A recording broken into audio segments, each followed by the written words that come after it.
वसीला टीवी के मोहतरम नाजरीन, अस्सलाम वालेकुम। मैं सैयद सोहेल इस्तकबाल करता हूँ आपका हमारे प्रोग्राम खबर और अखबार में। नाजरीन, आज से तकरीबन 2 माह पहले कड़पा शहर में एक मामला बहुत गर्म था। कारवाने सैयद साजिदैन नामी टूर्स एंड ट्रैवल्स कंपनी के मालिक अल्ताफ हुसैन आबिदी पर और उनके कुछ साथियों पर उम्रा के नाम पर लोगों से पैसा लेकर उनके साथ धोखे करने का मामला पेश आया था। इस मामले को लेकर मीडिया में और लोगों में बहुत चर्चे हुए। अचानक ये खबर जो है एक तरह से थम सी गई।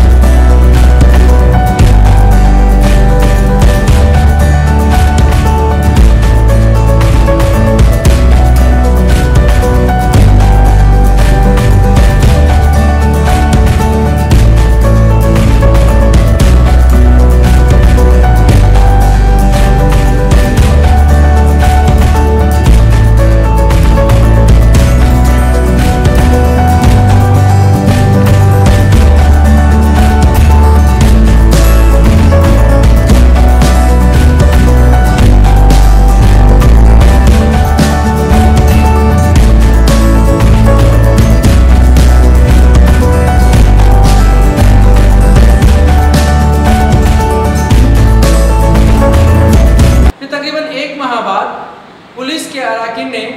कारवाने सैयद साजिदैन के मालिक और उनके साथियों को मीडिया के सामने लाकर एक दलील पेश की,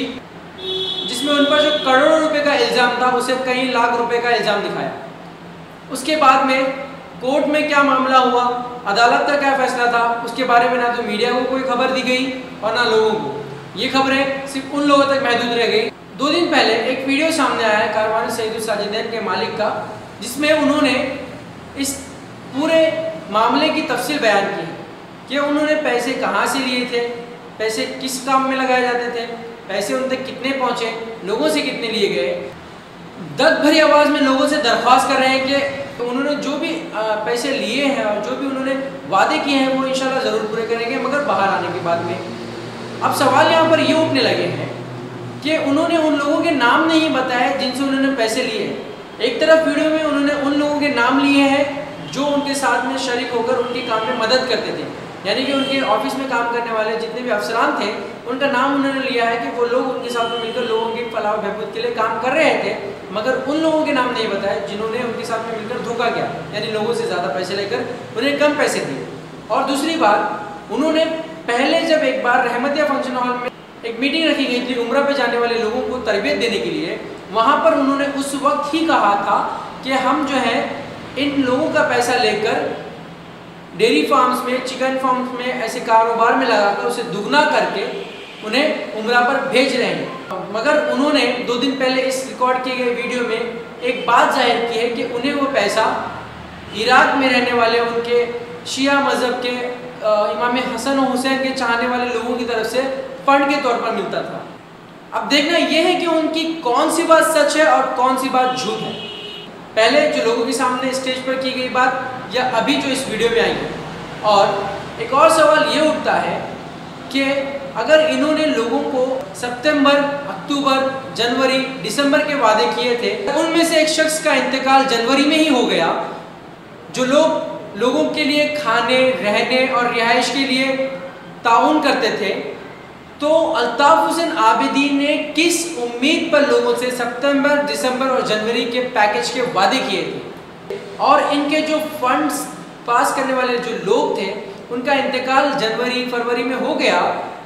तो फिर उन्होंने किस उम्मीद पे लोगों से ये वादे किए कि हम आपको सितंबर और जनवरी, दिसंबर में उम्रा के लिए भेज देंगे। अगर इनके पास कोई प्लानिंग नहीं होती, अगर इनके पास कोई दूसरा जरिया नहीं होता, तो आदमी वादा करने से पहले 2 बार सोचता, मगर इन्होंने खुलेआम लोगों से वादा कर दिया कि हम आपको जो है दिसंबर, जनवरी और सितंबर में उम्रा के लिए भेजेंगे, मगर वहाँ पर खाने का बंदोबस्त, रहने का बंदोबस्त करने वाले,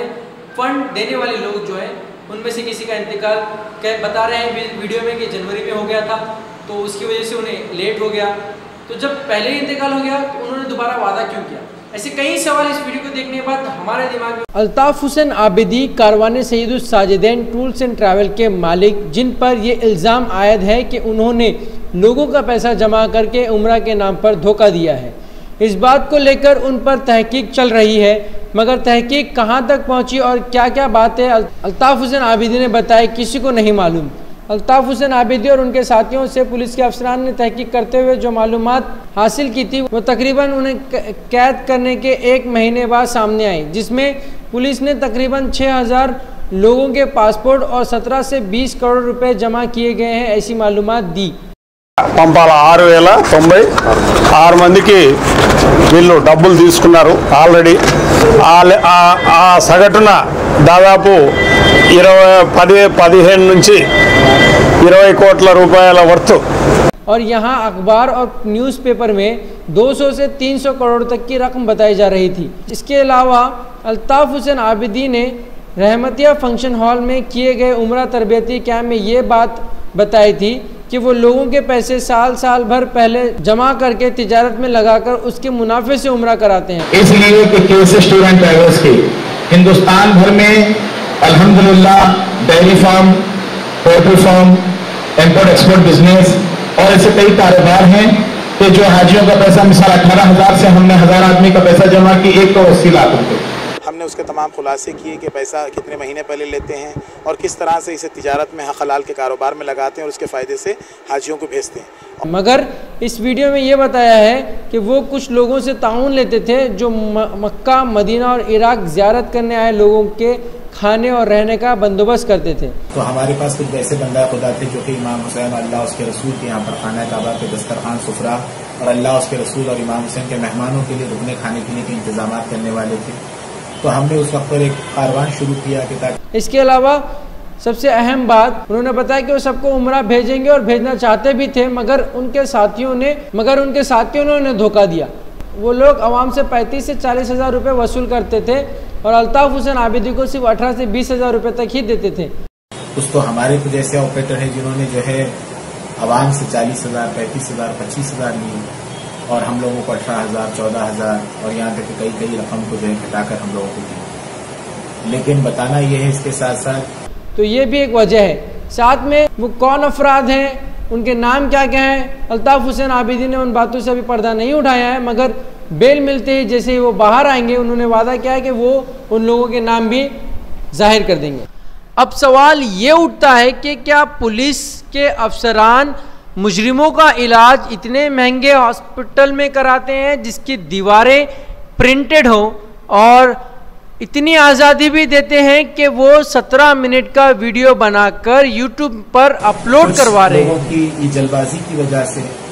सब लोगों को ये